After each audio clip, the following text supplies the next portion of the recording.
Hey everyone, welcome back. In today's video, I'm going to show you how to disable web results search in Windows in a very simple way. Web result means what you search on your search result. As you can see, if we just open the search and here if you type any of your searches, it will going to find out. Well, we all know why this Microsoft does to you.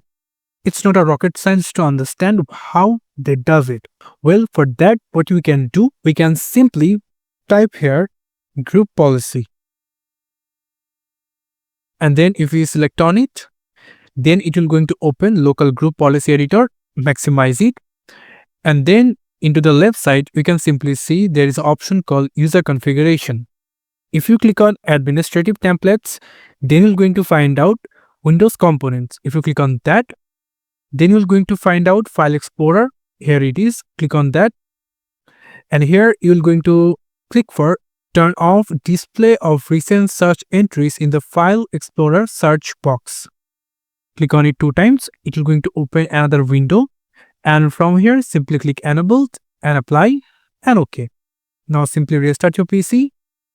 Boom. It will going to turn off the searches result in the File Explorer. So that's it for today. Don't forget to like and subscribe our channel.